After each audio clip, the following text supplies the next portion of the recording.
Boom, boom, boom. It's your boy Enigma September. This is the Enigma Sept Hour. Those on YouTube, first, want to appreciate you guys for tuning in. While you're here, make sure first of all, this is episode 119 of the Enigma Sept Hour. Thank you guys for being here. I really appreciate it. While you're at it, go ahead, hit that subscribe button. Hit the like button. If you hit the subscribe button, also make sure to hit the bell button so you can get notifications when you subscribe. You guys have been doing that, so I appreciate it if you haven't already. Also, too, remember to leave comments, hit the like button, hit the share button. Let people know that we're here, trying to build a community. But holler back at your boy. Let me know that you've been here, that you like, what you don't like, anything. So, yeah, that's about it. I think that's all I got. I got my homeboys. I haven't shouted them out in a minute. Shouts out to Big Low, Backpack Beats. Y'all make sure to check out their pages as well. That's on the website. And also too, I'll go through the social media below. Add me on Twitter, Facebook, Instagram, all the socials. Also too, when you add me, let me know that you know who you are, that you're a fan of the podcast, fan of the show on YouTube, and yeah, I add you back. I'll follow back, but just let me know, because there's a difference between someone just adding you and you got bots out here. I can't tell the difference sometimes. So yeah, just hit me up, and that's that. So and before I start the podcast, also definitely see the website below on my chest. Hit up freedomtrainradio.com. Check out all the other podcasts that this podcast is associated with Freedom Train Radio. So we have Lessons from the Screen with my man Pat, who's the founder of Freedom Train Radio, along with Joe Ward, and they do Freedom Train. They do the Freedom Train podcast. You got Shelby and Candace with Shelby's World. Joe has the Fix podcast as well. So go to the website, check out all the podcasts is there. You can subscribe. We also have an app for any Android users. So if you have an Android phone, look up the app, Freedom Train Radio, download it. You can listen to the podcast straight from your phone. But of course, you can listen to the podcast anywhere you listen to podcasts. Also, of course, I'm doing this off the cuff. Trying to think. Go to the website, and yeah, that's about it. Go to the website. Oh, the podcasts are also on YouTube. So Shelby's World, the Fake Sports Podcast, Freedom Train Radio. The social search for those podcasts online. You can find them. Joe has on the Shoulder of Giants. Go to that website. Get all the content. And if you like this show, you like their show. Simple as that. Those are my sisters and brothers, and we all family. So now that I got that out of the way, let me go ahead with the recording of the podcast. Again, thank you guys very much.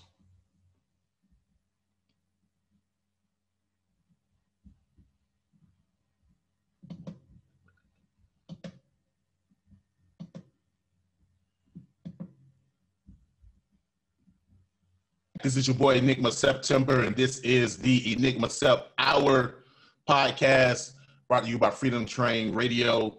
And what you just heard was my man One.Will with Lemonade to Go. My man just dropped a video about a month ago. So shout out to my man One.Will for shooting that thing to me, man. Y'all check out the video on YouTube. Man, doing some big things, man. Looking at his Instagram, my boy got some car mints. You know what I mean? This is not paid advertising, just giving some information about the artists I just played on the podcast. CNO, those who know, cool niggas only. You know what I'm saying? Cool niggas only, right? Am I right? Is it cool niggas only? I feel like it's something else. Am I tripping? I'm tripping. Anyway, he definitely got a new project, Get Fly Out. Get fly last summer. Yeah, ain't no excuse. See, that's why I'm part of CNO. Get fly last summer project is out now. So if you're interested in that, you can check that out. So shouts out to One.Will,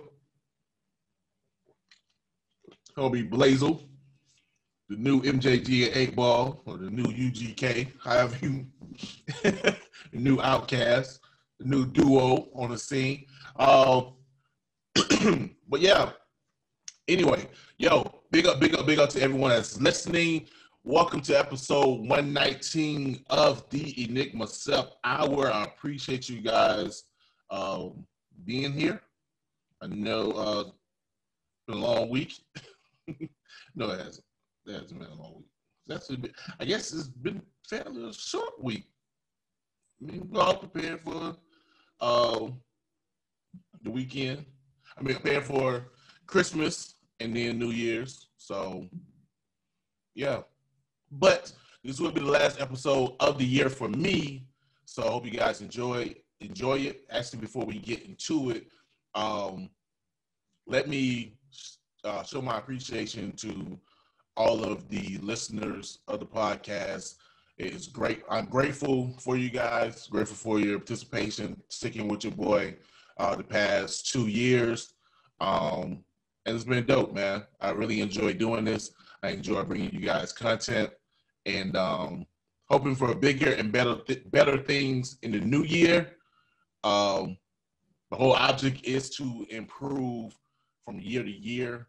So I guess I can really say that things has gotten better from this time last year, and much better from this time 2 years ago. So thank you for you guys for continuing to support not only this podcast, the Enigma Sept Hour podcast, but also the other podcasts associated with Freedom Train Radio. I gave you guys the lowdown on those podcasts in the intro. But again, thank you guys for supporting us any and everywhere that you have. And I'm pretty sure the rest of the family feels the same. So just in this time of holidays and family, just want to give props to the listener. We appreciate you guys. Also, hey, shouts out to my family, you know what I'm saying? Freedom Train Radio family. So everyone showing support. We got some things for you guys actually popping up in the new year. So stay tuned for that early in the new year. So yeah, things are looking great. So I am happy, and let's get into the shenanigans, man. You guys are waiting for. You guys.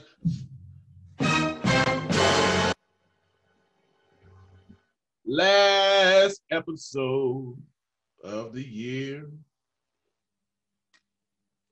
Hear that, Pat?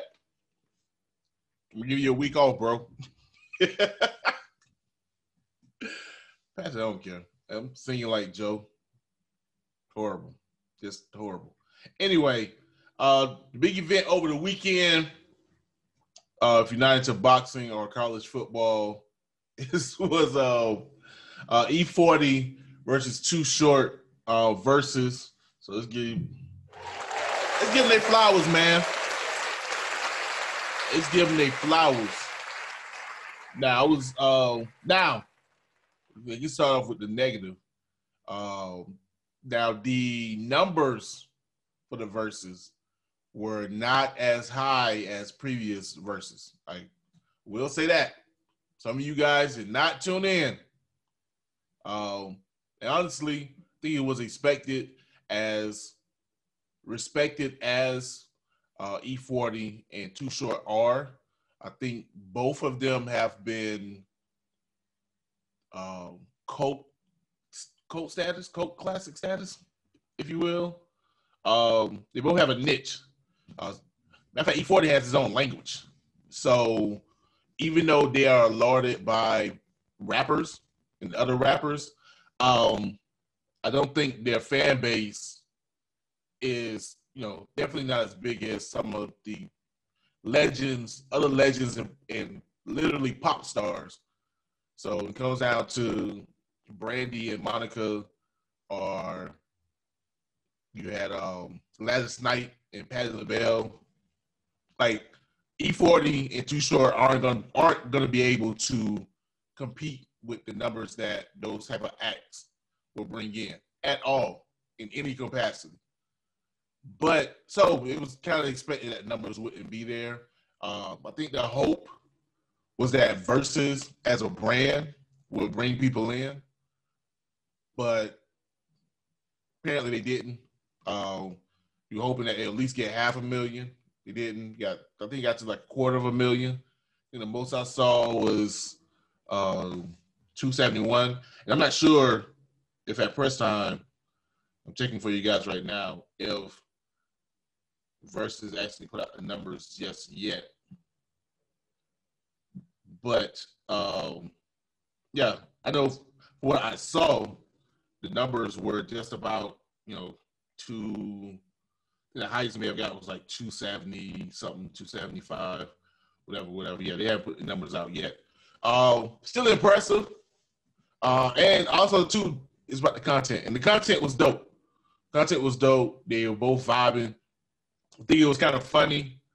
Now, honestly, I thought Too Short was going to be able to run with it, especially with all the crunk songs he had, which are like still staples in the club.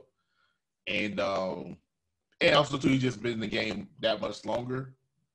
And then, of course, the infamous B word that he's known for, that's a trademark. So I really thought that Too Short would run away with it. But no, I was wrong, and I definitely underestimated E40's involvement with the hyphy movement. So they both came out with bangers. And honestly, I think Too Short thought he was gonna run away with it. And then it seemed like anytime he tried to come with a banger, E40 was there to match it. And it was funny because I guess I don't know if the lick was talking. Too Short was kind of like basically playing his hand. He was calling out like, I'm trying to hit this dude over the head with these bangers. And yeah, E40 was there to match it every time. But I think that it was a situation of Too Short looked at it as a friendly competition versus E40 was playing it as, this is a celebration of the Bay, which it was. But I think E40 never put on that, I'm trying to knock your head. And he did. So it was to me, it was funny, was that chemistry of the tug of war of Too Short, trying to play like, it's all love, but I'm still trying to knock your head off. And E40 like, I thought it was just all love. But guess what? I'm still knocking your head off. It doesn't matter. Man, it was dope overall. Me and Fee watched it, and it was dope. So if you didn't watch it, you missed out. Maybe it's available on YouTube. Who knows? But if you didn't watch it, man, you missed a good one. Now, in the meantime, at the same time, and I missed out on this one, Conway and Beanie the Butcher had a live stream on Tidal. So if you don't have Tidal, oops, sucks for you.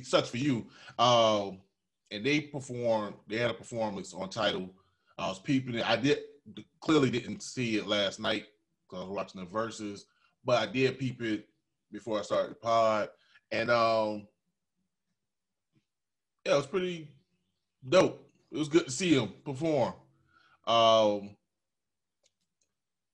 Beanie was sitting down. It sounded like I'm not trying to say anything bad. It wasn't bad. I think they had to get acclimated to the situation. They probably just used to performing live in front of people as opposed to just being in the studio where you're just performing for cameras.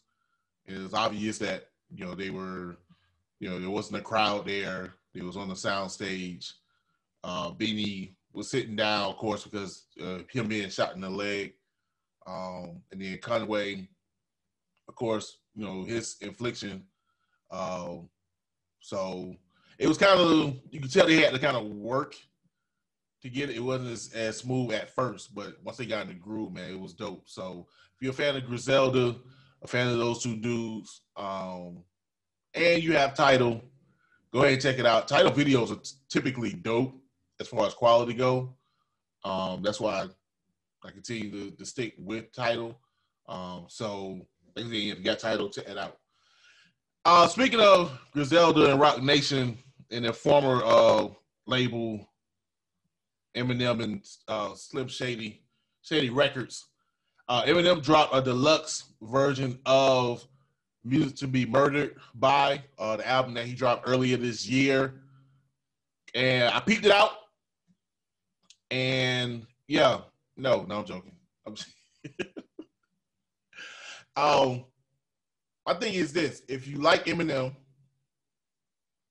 regardless, if you're a stan like myself, definitely check it out.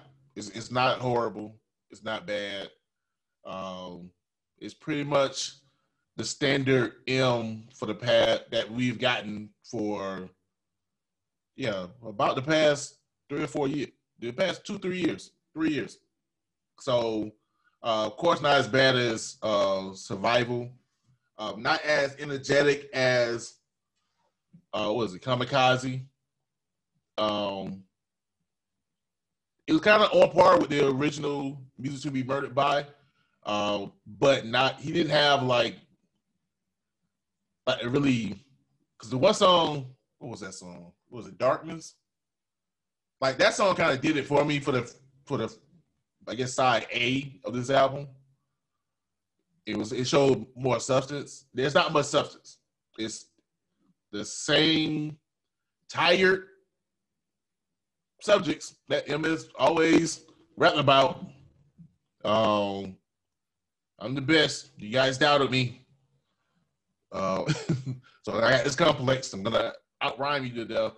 He actually had one joint where he took the Hitchcock theme song as a sample, and it was dope for like the first 2.5 minutes.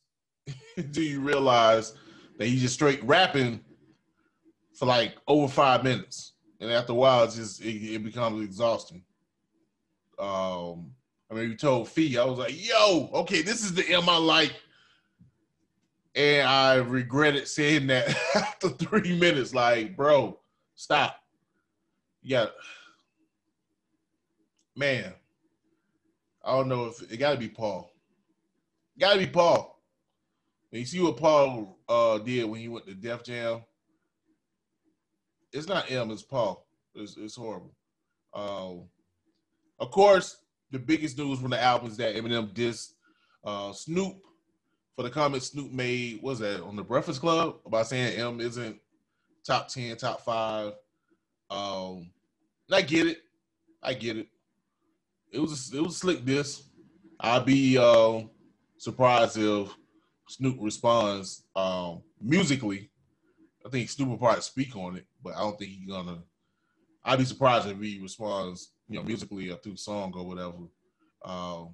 And honestly, I think if Snoop did respond, I don't think M would. I think M would be like, yo, I said what I said, but I'm not going to go back and forth with somebody in my camp.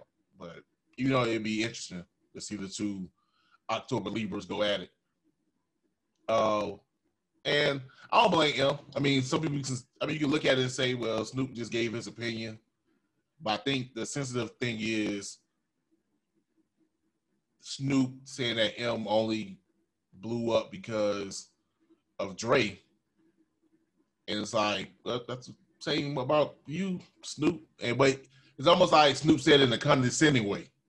It's like you wouldn't have been nothing without Dre, and kind of disregards M's skill, especially saying, yo, he's not top 10 and you wouldn't be nothing without Dre. It did come off really condescending. And when you got somebody who came up like you under the same umbrella, and supposedly in the same, family tree, you're not gonna want to come off and or you at least want to come off as diplomatic. You know what I'm saying? So really just kind of came off as, you know, I guess Snoop being dismissive, and so Em took a shot back. But that's probably the only interesting thing about the project. Outside of, again, if you like Eminem, you like his rapping, the songs are straight. They good. There's no horrible songs. It's not anything really bad. It's the same old, same old. There's nothing new. And for that, it's almost kind of like, yo, you could have kept this, bro. Straight up. Outside of apologizing for Rihanna and dissing Snoop, you could have kept everything else. It's an enjoyable listen, but you could have kept it. Anyway, moving on. Speaking of some real beef. Yo, this is crazy. I don't think anybody's gonna report about this. Apparently, there was some thought beef. The beef of the thoughts. Beef of the hoes. And I say that with all respect due. I know you guys are probably like, yo, E, what? 2020? Are we out here calling women hoes? Somewhat. Let me explain. So apparently there was a beef, or still a beef, between underground sex work rapper Cupcake. That's Cupcake with 2 Ks. Versus a fairly new lady rapper who's blown up this year somewhat, Sukihana. I think I spoke of Sukihana. I don't know if I'm saying my name right. Saying her name right. I think I spoke about her earlier this year. Maybe I just definitely tweeted about it. So Sukihana looks like Young Berg Hitmaker. If he put on a wig and too much makeup on. Like, I can't even say she looks like his sister. Or she could be his sister. She looks like he put a wig on. That was my first. She looks like Young Bird. That's what it is. Hey, I'm sorry. I thought Jordan Sparks looked like Chris Brown back in the day. I'm sure it's me. It's just me. But anyway, yeah, so apparently there was some battle. First song I heard was Cupcake's. Cupcake, I know, has been around for a minute, about 2 or 3 years in my memory. And it's her thing is sex work. I don't know if she's actually, been involved in the sex work world, but I know her raps are essentially about sex work and doing. So that's why I say hoe rap. I literally mean hoe rap, and it's just, if you wonder why it hasn't really got popular, it's because, like, if you think WAP is just nasty, Cupcake, like, takes that's an average song. WAP would be an average song for Cupcake. She really goes there with the sex talk, but she's all right with it. It's not corny. It's not bad. I want to say she did something. I don't know if she had a #1 rap album. She had a placement a couple of years. That's what she came on my radar. She made like a placement a couple of years ago. Anyway, so it got me. You got my ears pricked up on this battle. Was Cupcake dropped a respond diss to Sukihana and basically said she's gonna kill her kids. It was just like the first 2 bars. He was just like, "I'm gonna come in and kill all 3 of your kids." Pop, pop, pop. Gunshots.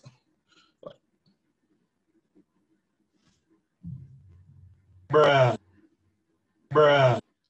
I was not prepared for the savagery. And it was a diss. It was a hard diss. Now I went back, listened to Sukihana's joint, and Sukihana, she held her own.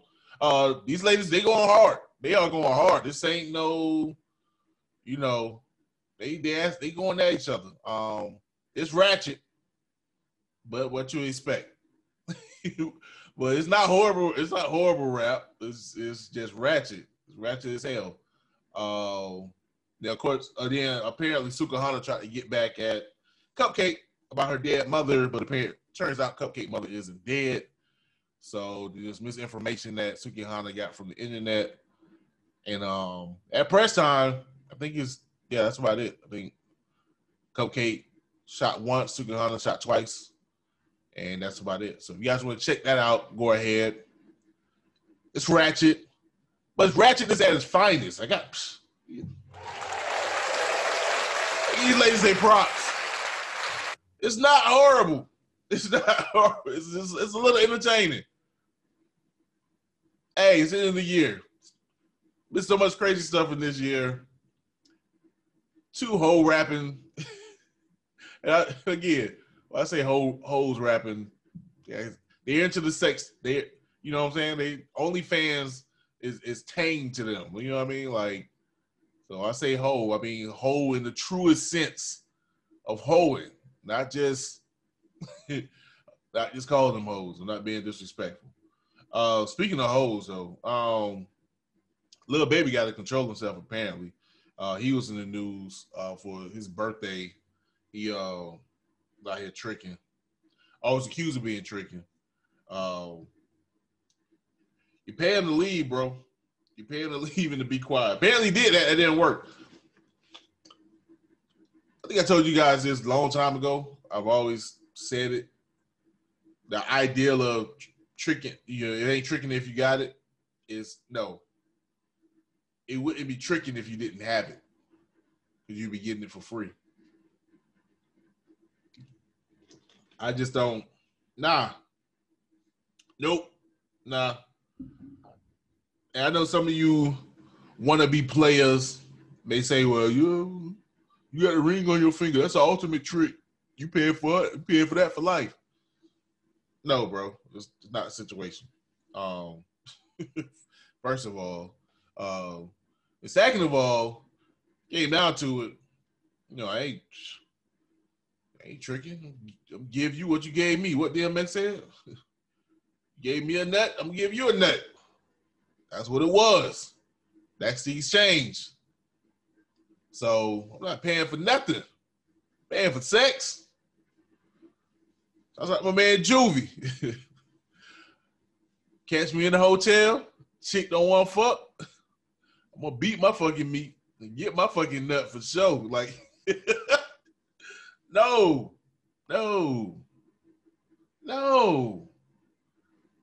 I'm rich and famous. Probably the biggest rapper of the year.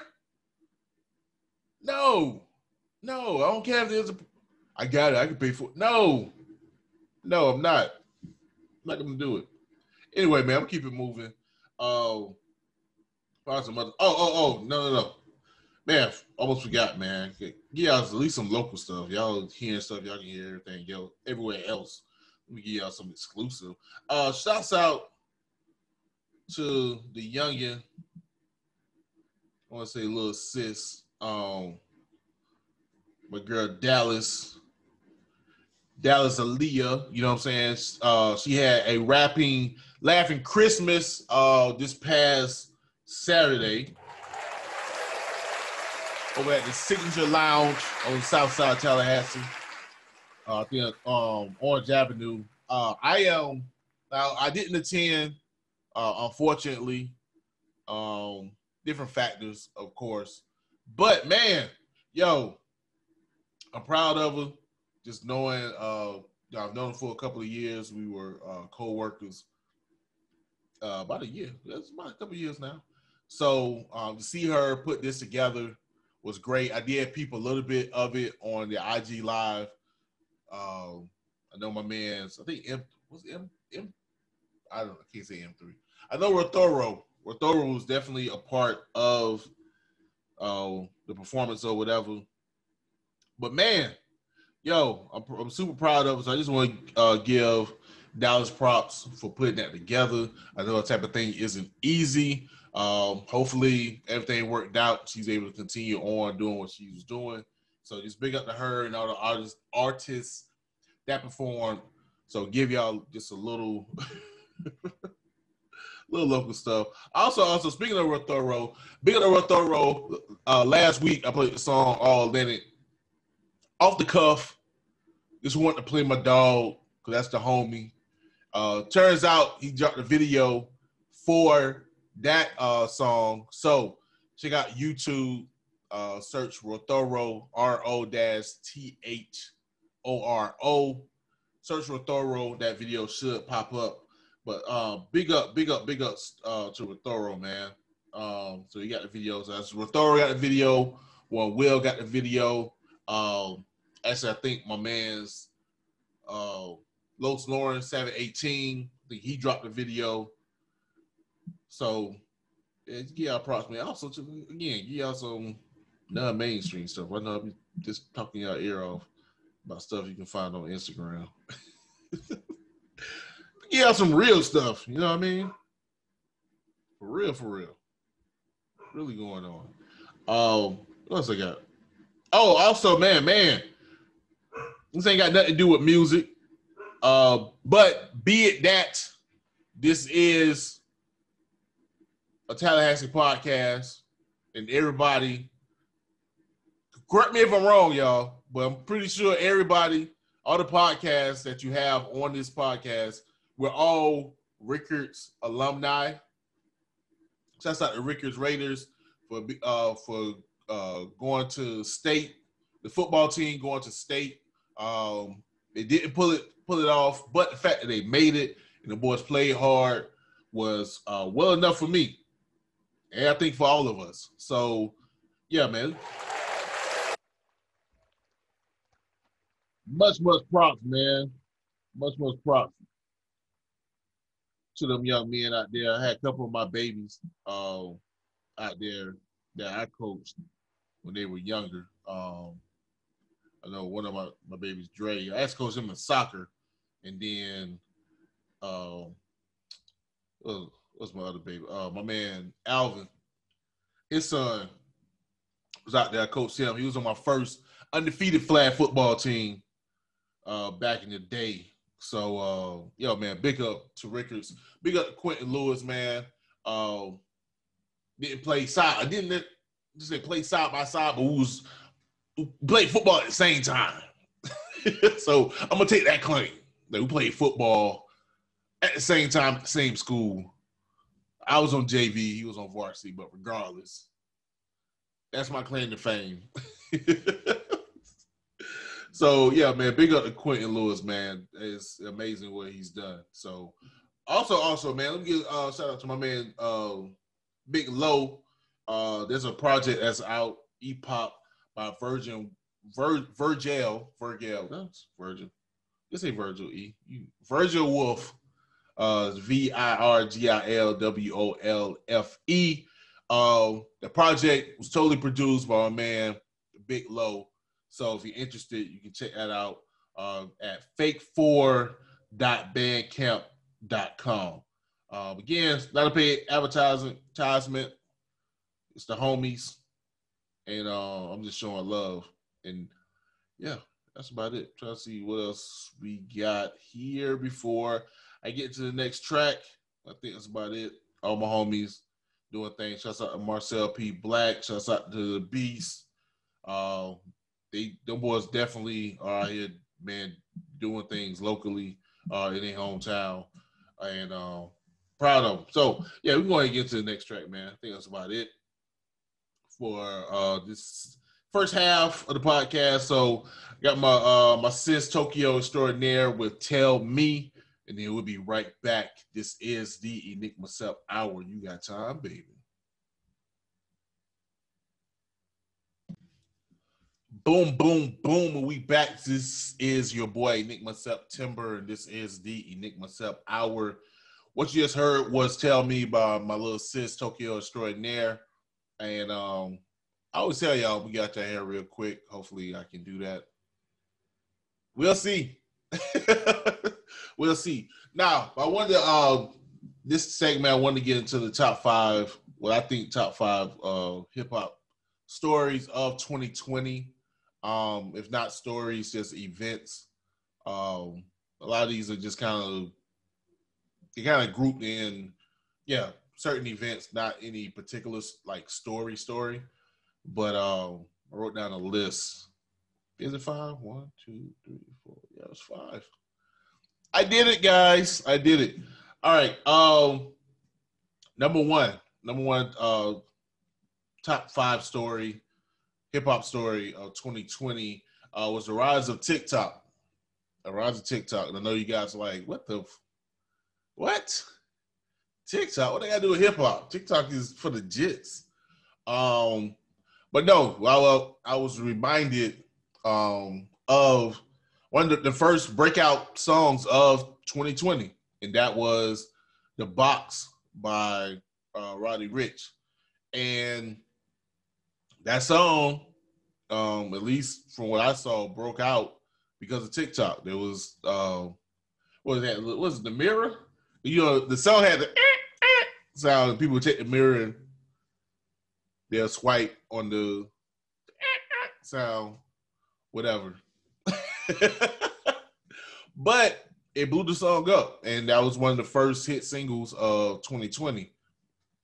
And just throughout the year, TikTok has positioned itself as a leader in promoting music and popularizing certain music. And of course, not just hip hop, but hip hop has or rap has benefited from the rise of hip hop, even with the threats of it being banned and then it being brought out.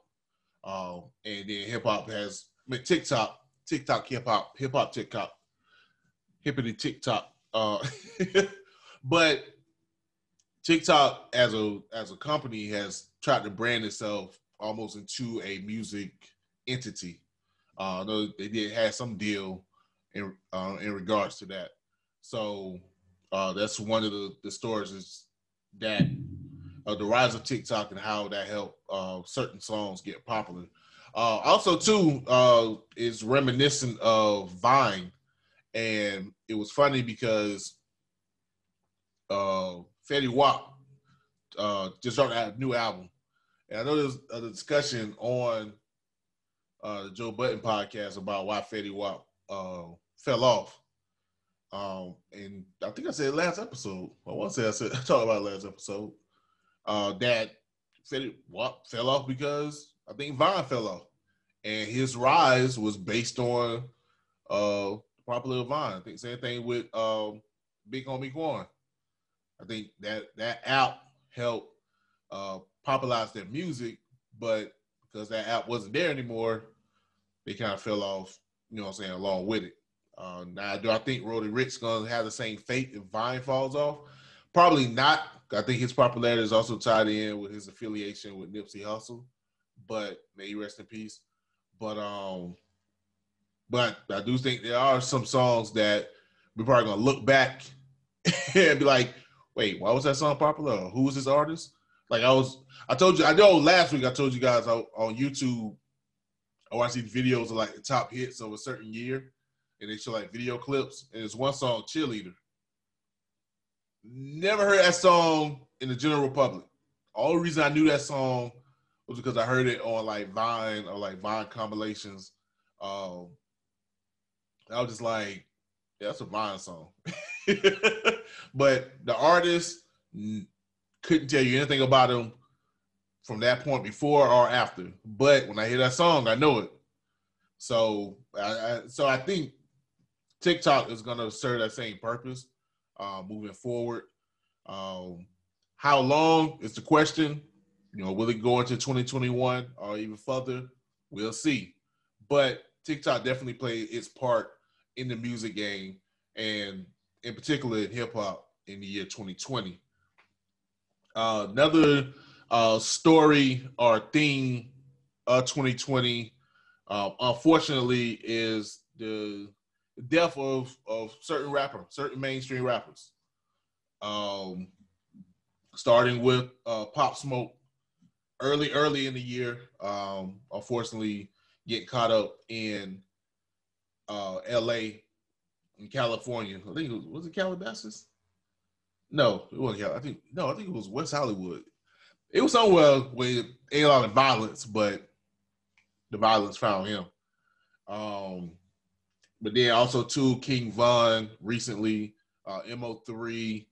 I still can't think of that rapper that got killed in Atlanta this summer when me and Fee was up there. But there's and now not only with that, brushes of death with Beanie the Butcher being shot with Boosie Badass. He, you know what I'm saying? Their brushes with violence, but also the deaths haven't always been violence. We have Fred the Godson who succumbed to, they tried to make that rhyme. Fred the Godson who succumbed to COVID-19, and probably the most far-reaching death. And I know it's a stretch by calling him a rapper and put him in this bunch, but it is what it is. The death of Kobe Bryant and his daughter Gigi is probably one of the, at least at the time, one of the earth-shattering events. But how crazy this year has been is that Kobe's death, along with his daughter and the other people involved in the helicopter crash, probably won't even make top 5. It made my top 5, but probably won't make top 5 of this year's events because it's just been that ludicrous of a year. It's crazy. But man, rest in peace to all the people in hip hop that has passed away, rather due to violence or otherwise. Hopefully, we can avoid some of the violent acts in particular in hip hop next year, or at least, and I know you can't eradicate it. I'm not foolish to think that violence and violence against rappers will ever go anywhere, but you can try to do things to at least reduce it. These rappers being able to take care of themselves, be smart about where you're going, how you hold yourself. Sometimes, hey, you may rap about it, but can't go back to the hood, bro. Just not it. You know what I'm saying? Sometimes you gotta get out of there. So, speaking of violence, I think one of the good things that happened, I think it was this year.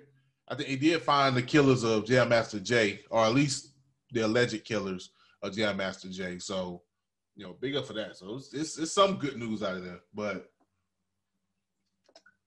you got to move different. Speaking of moving different, the number 3 story for rappers in 2020, rap in 2020, hip hop is live streaming during the pandemic. Of course, probably the biggest story this year is the effect of COVID-19 just on the entire world.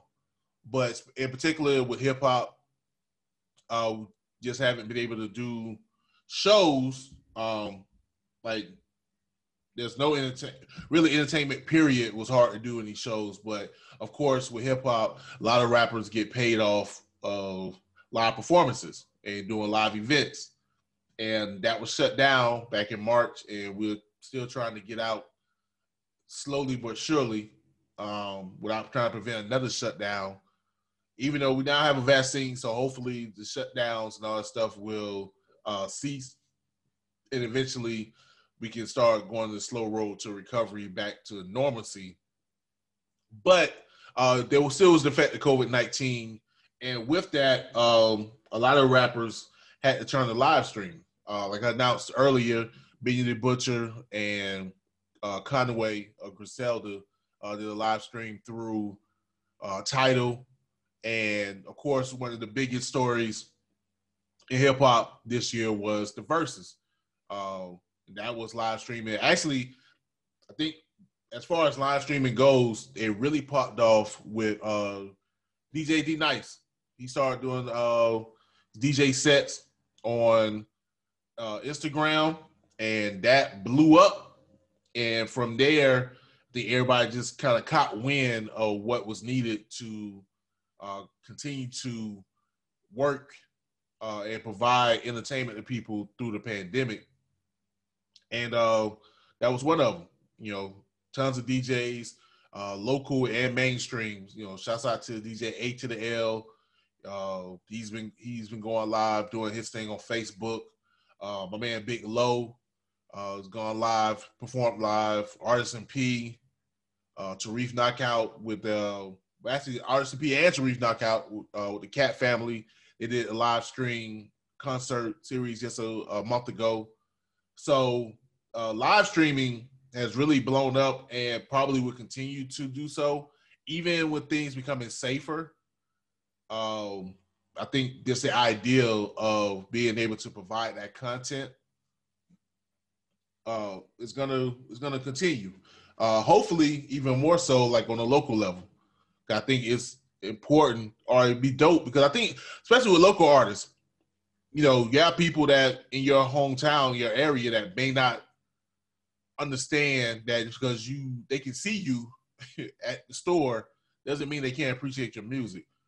But you may have, artists, I mean, you have people that fans that may like your music that aren't in your hometown, but you're not big enough to really get out there, or if you do, you have to be on a strict budget. It might just be easier to just live stream your performances and get a bigger outreach. So again, and then also too, you got things like TikTok and other apps, Twitch, that are blowing up, Zoom, that you can use to continue to reach out to people. So number 3 for me was live streaming during the pandemic. Number 4, the continued rise of the lady rapper. I don't want to say female rappers or femc, or could I say a woman? I probably should say it. I ain't want to say female. That's not good. Women rappers. But no, of course, Cardi B took the mantle in 2018 and ran it through 2019. But she's still a force, but she haven't really dropped anything lately. But Meg Thee Stallion definitely has a good argument of being rapper of the year, as far as, I mean, right now, I'm pretty sure you can't go anywhere without hearing body, body, body, yaddy, yaddy, yaddy, yaddy, yaddy. And of course, speaking of the impact of TikTok, I spoke of earlier, Savage. Like, everybody and their mama was doing the dance to Savage on TikTok. So, I'm pretty sure that helped blow up, that song, to the point that Megan was able to get a feature with Beyonce just to keep the momentum going. But from Meg, really taking over City Girls, JT getting out of prison and continue to push their brand. Told you, new hoe rapper. I know it sounds horrible. Sukihana, Mulatto, and her rise, call herself Queen of the South. I hope she doesn't run into Jackie O. Maybe bad. Jackie O's found Jesus, but you never know. But and even the controversy behind her name, Sweetie has been popping. As much as the IG model who's dating the famous Migos can pop off, she's been doing her thing. That's a little shade. The girl was an IG model. I'm still tripping over that. But but you have a lot of rappers who just happen to be female who are really making big waves in the rap industry.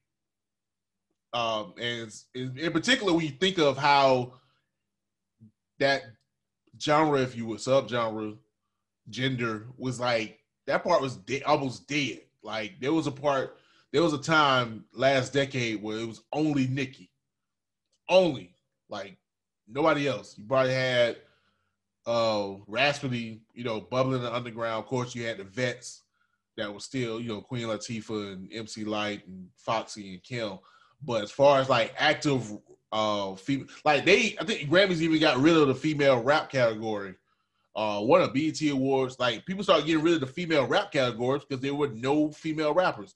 So they have this resurgence of female rappers, and not only that, but also I totally forgot about, what was the white girl name? She was popping for a minute. Can't think of her name right now. What's the white girl name? Anyway, besides the point, I think in particular, a lot of these rappers who happen to be female or ladies, I can't really say they're really tied in to a male rapper, especially Megan. I mean, she's her own entity, which a lot of times you have female rappers that had to be tied into a male, another famous male rapper or crew.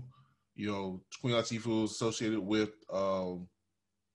Native Tongues, MC Light. You know, her brother. I think her brother was top billing. You know, Foxy came under Jay and Nas. Lil Kim under Biggie. Eve with Rough Riders. But when you think about Cardi and think about even Salt and Pepper, they had Love Buzz, Skarsky. Correct me if I'm wrong. But with Cardi and Meg, even I know City Girls are affiliated with what's that Q? What's the label? Anyway. But a lot of these lady rappers are not affiliated with male rappers. They're not tied in with male rappers. They're holding it on their own. And that's respected. I mean, Trina was with Trick, whatever. But yeah, they really hold it on their own. And that's respectable. That's really respectable. Lizzo, rather you recognize her as a rapper or a singer. They really doing their thing on their own and not really tied in with a bigger male rap star. You know, unlike even, like I said, with Nicki. Nicki still was associated with Lil Wayne.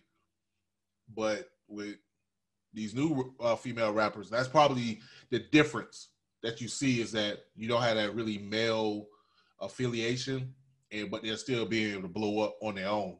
And that's respectable. So shouts out to the ladies. And speaking of Lil Wayne, Phil, hip-hop story of 2020. You ready to sing up? Vocals ain't got like you use. It's rap and politics. Of course, yeah, the 2020 presidential election, which was bonkers, not only because of Donald Trump and all of the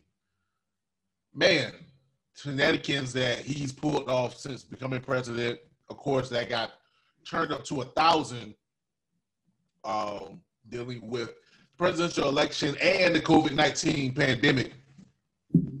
But to add even more so to the lunacy was Kanye West, his apparent affiliation with Donald Trump, and then in turn, his own run for president.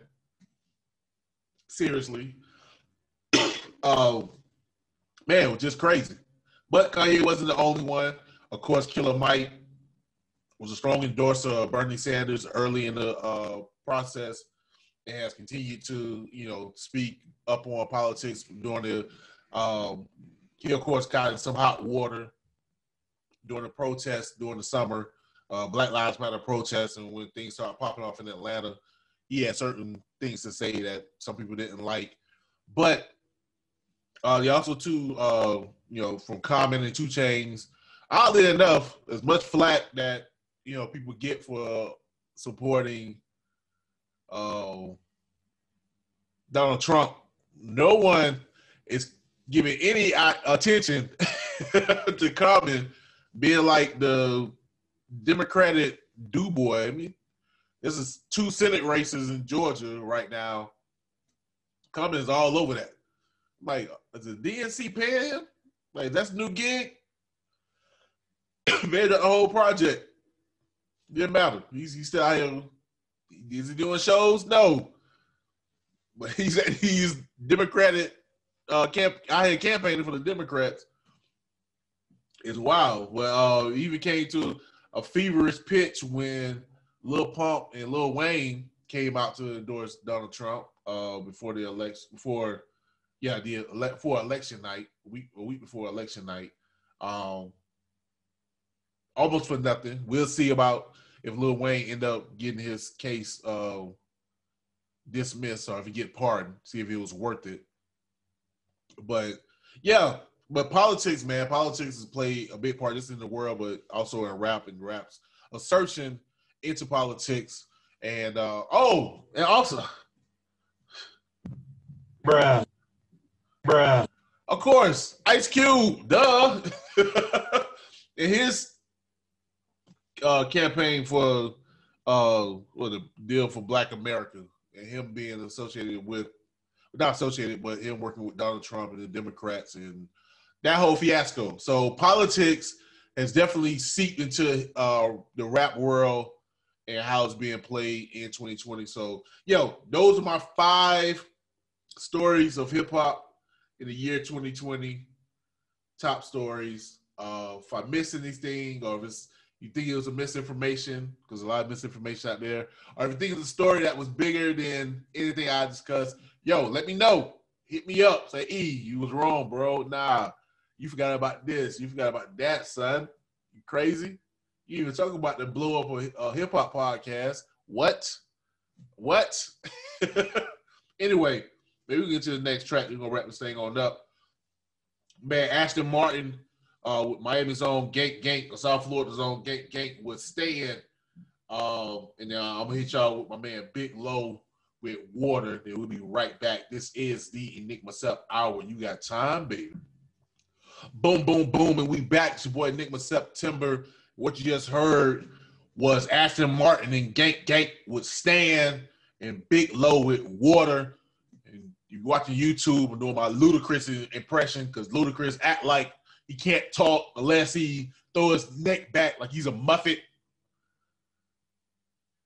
Yeah, like a Muppet.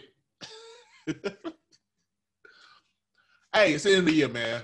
I'm goofing off. Yo, I was going to go back and give y'all, I'm going to talk about all the events that happened with the podcast this year, my favorite episodes and stuff like that. But I've run out of time. Not going to take up too much of you guys' time, so I'm not going to worry about that. Just know that I do want to give a big props to any and everybody that's been on the podcast this year.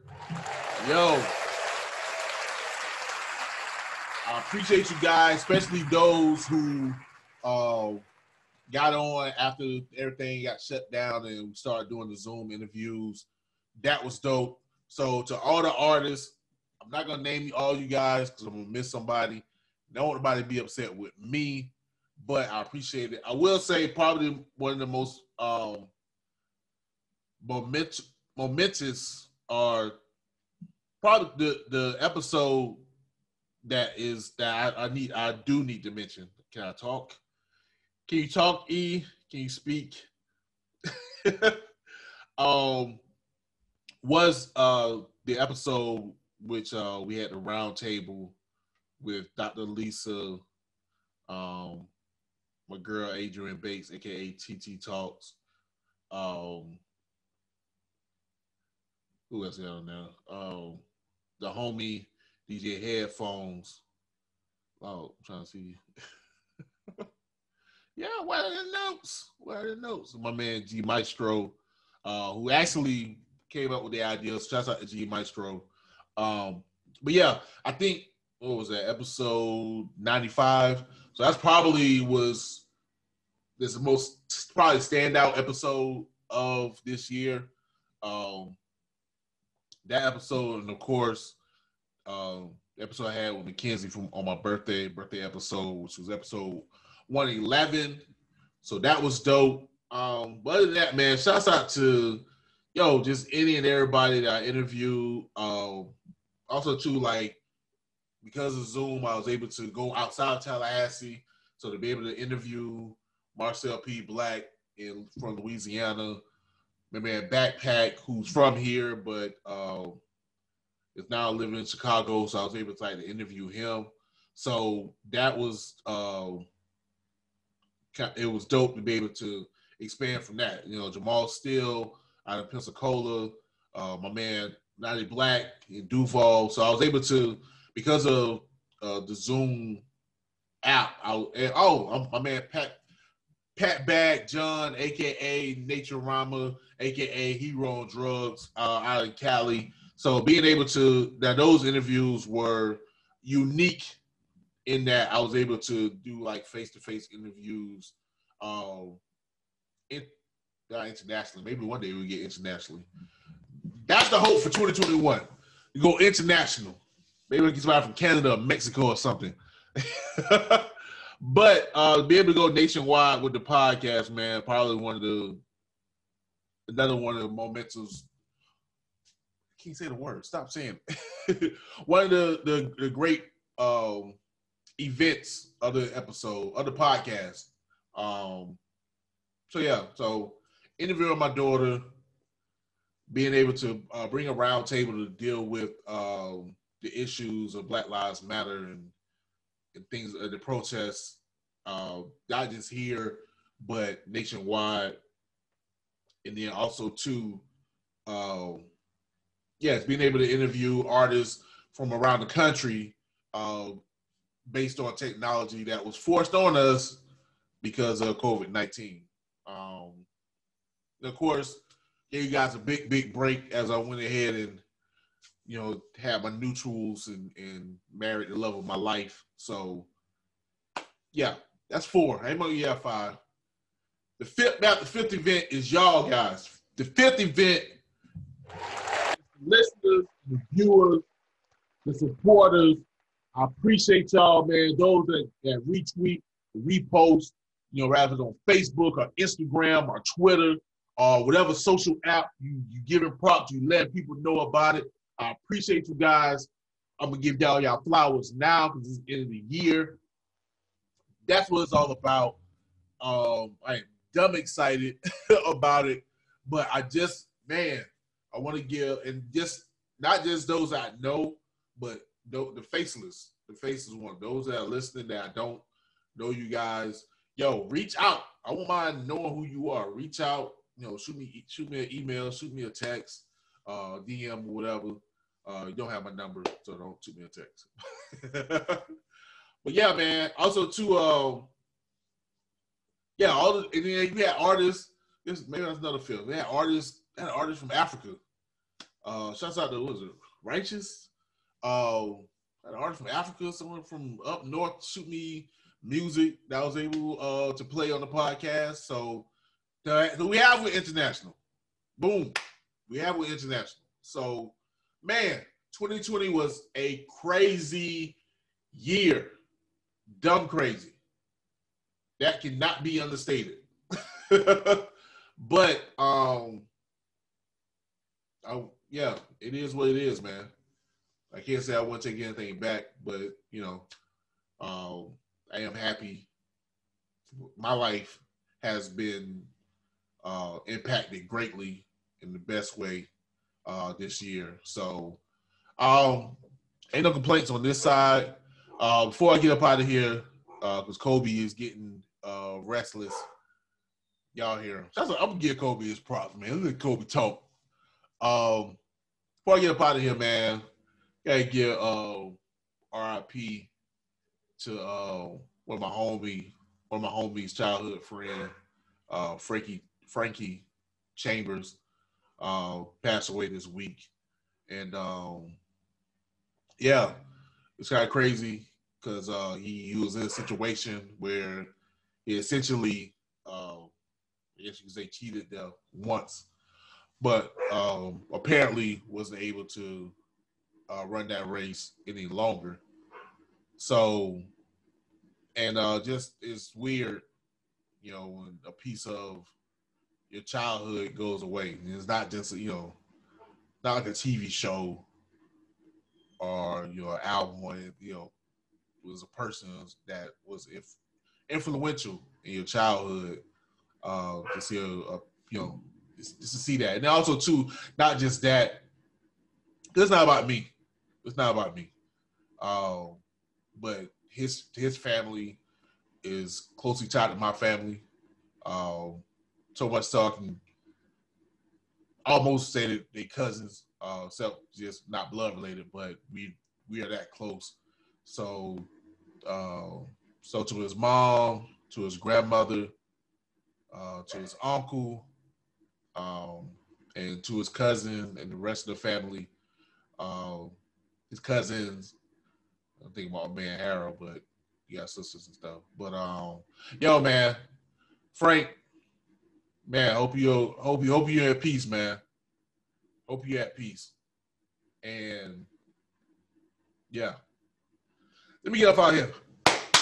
Appreciate you guys. Thank you for listening. I know there's another extra episode over an hour. Sorry, Pat, didn't mean to do that. We're gonna get up out of here, man. I see you guys in 2021. This is the Enigma Sept Hour. You got time, baby. Peace. Talk to him, Kobe.